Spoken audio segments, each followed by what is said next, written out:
Hey everybody, it's Ryan Metzler here again, and today we're going to take a look at a game that was actually getting quite a bit of buzz. That pun actually wasn't intended until right before I said it. At Essen, this game is Waggle Dance, in which the players control their own hive of bees, trying to produce honey by using communal action spots and dice, which represent their colony of bees, or their hive of bees.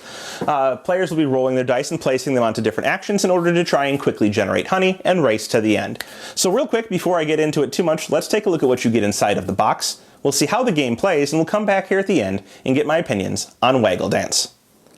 So here you can see the setup for Waggle Dance. I've got all 4 players set out because there are minor changes for 2 and 3 player games. But basically this is going to be a dice rolling and placement game in order to take actions. Each player represents a hive of bees, and they have their little honeycomb spaces here, and they're going to have some worker bees, which are going to be these 6 dice to start the game.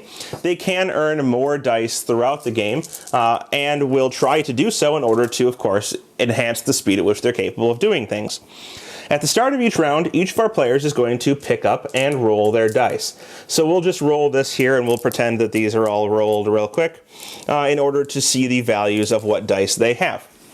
Once we've rolled our dice, starting with the first player, which will be the player in possession of the day and night card, we're going to start the day section of a turn. The day section of a turn is simply placing our dice out onto these cards in order to try and take the actions. Now, when we're doing so, we'll see that the value of our dice is important. So this player has a 1, which is this worker bee here, a 2, 2 3s, and 2 5s, and our other players have some values. 1 die at a time, we're going to be able to place these out onto the board. And we'll see that these cards, the ones that have 6 different dice space on them, have a 1 through 6 slot. Once a die is placed on one of these slots, only the other slots are available. So now 2, 3, 4, 5, or 6 can be placed out here.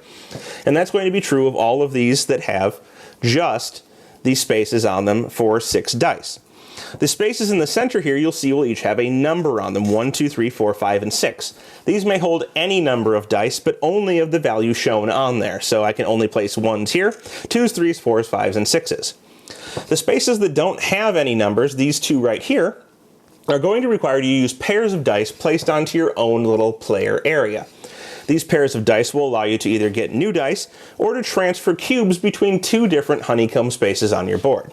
So why don't we take a look at what each of these spaces does.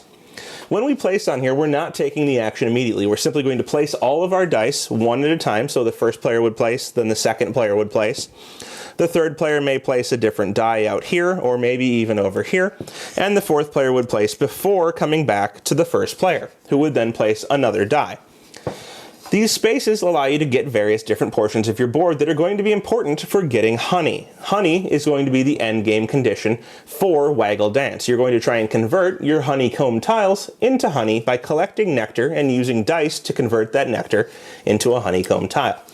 So, getting more tiles will become important because once a tile has been converted into a honey tile, it can no longer hold anything. That could mean new eggs for building new dice, or that could mean nectar for turning things into honey. So, as you convert your honeycomb into honey, you're going to need more tiles. And placing here, and then resolving it during the nighttime phase, which is after all dice have been placed, will allow you to take a new tile and place it in your honeycomb.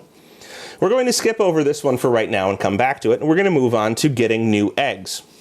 Eggs are these little discs right here. And when you get an egg, which would be after everyone's placed their dice and we start resolving these left to right, you're going to be able to take this egg and place it onto one of your honeycomb tiles that is not already a honey. When you do this, you're essentially getting an egg that you can hatch into a new worker bee later using this action right here. Again, we'll come back to it, but essentially over the course of a time, you're going to want to place a pair of dice onto it in order to later hatch that into a new die for a future turn.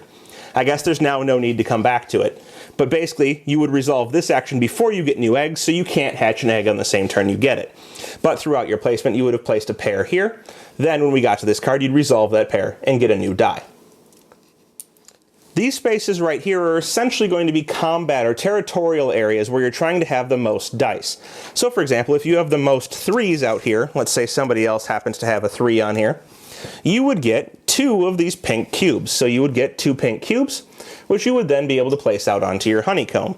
The second place person would only get 1 pink cube, so you're going to be fighting over this to see who can get more pink cubes. The goal being to get 4 of the same color cube, because you can use 4 of the same color cube to turn them into a honey, of course being the victory condition, getting the most honey first. So each of these different tiles will generate a different color of cube: yellow, orange, pink, white, kind of red, and purple.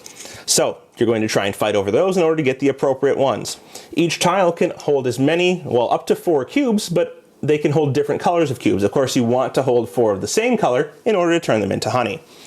You would again resolve these 1 through 6 after everybody had placed, and starting from left to right, then 1, 2, 3, 4, 5, 6. Once you're done with this, you would look at this tile here, and this tile here is going to allow you to either trade in eggs you have for 1 cube of any color, or to trade any 2 cubes of the same color in for a different color of cube.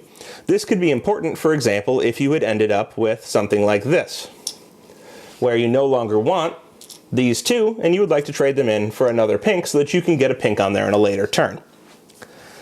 The next one here is what's going to allow you to actually score points in the game. Once you've accumulated 4 of the same color nectar on a tile, you can place a pair of dice on that tile, again maybe a pair of 5s, in order to convert that nectar into a honey, returning these 4 nectar cubes and flipping this over. You now have 1 honey, which will not allow you to place anything on it, but is a victory point for the end of the game. This last card here will let you get cards from this deck. So for each die you have on here, you'll be able to draw a card from this deck.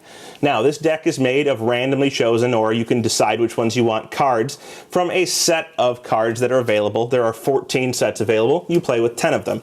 And in this deck, each of these cards will have three of the same card, which you could theoretically draw.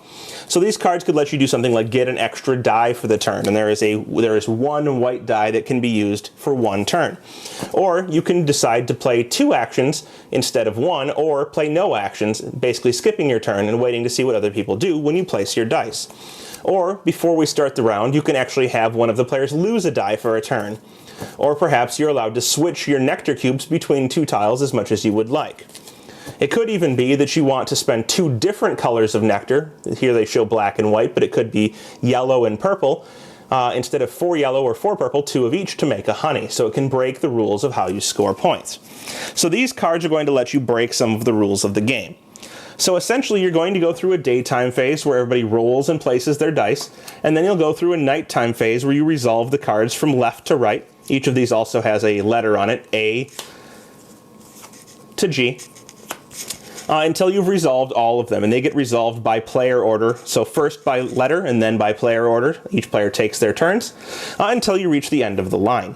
At the end of the turn, you'll check and see if anybody has met the victory conditions for honey. The honey victory conditions are 5, 7, or 9, depending on the length of game you want to play. And the first player to reach that total is going to be the winner. Now, if there's a tie, it then goes to whoever has the most honey. If somebody managed to make more than 5, 7, or 9 honey, then it goes to whoever has the fewest worker bees, and then finally to whoever has the most nectar left over. If there's still a tie, you tie, but that should resolve it all, and whoever has built the most honey the fastest will be the winner. Well, there you have it. That is Waggle Dance from Grublin Games. Like I said, big hit at Essen this year. And it's a game that does worker placement with dice rolling, which is not a new concept at this point. So it's been done by Kingsburg, it's been done by Alien Frontiers, it's been done by Madeira, and a lot of other games at this point. So there's a lot of dice worker placement. So for me, this wasn't a fresh concept, right?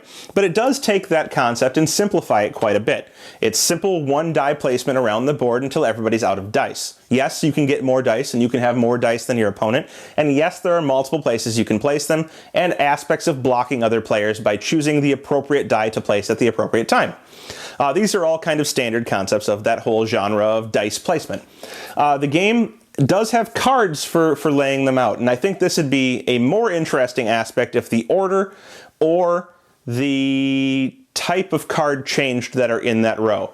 The way it's done currently, you could just have a board, right? There's A through G in terms of actions, and they're always laid out the same way, which to me says make it a board. Perhaps it was cheaper to do cards, and that's why they did it, or perhaps they're planning upcoming expansions where those cards can be swapped out. And if they're doing that, kudos to them for thinking in advance. All in all, I just want to say that the art on the game is great. The concept of the game is interesting. It just doesn't hit me in a very strong way. I think the game is fine. I think it's a very nice introduction to dice placement. I think that it does everything appropriately, but that it just doesn't break any new ground. And for me, that means that it's one that's probably not going to last in my collection, but I think would be a good suggestion for people who are looking to get into this type of game. So if that's where you're at, definitely check this one out. That's Waggle Dance from Grublin Games. Thanks so much for watching the Dice Tower videos. Find more great videos and reviews, as well as our top-rated audio podcast at Dicetower.com. You can also find other great shows at Dicetowernetwork.com. I'm Eric Summerer, and you've been watching The Dice Tower. The Dice Tower is sponsored by Cool Stuff Inc., where you can find great games for great prices. Cool stuff in stock. Check them out at CoolStuffInc.com.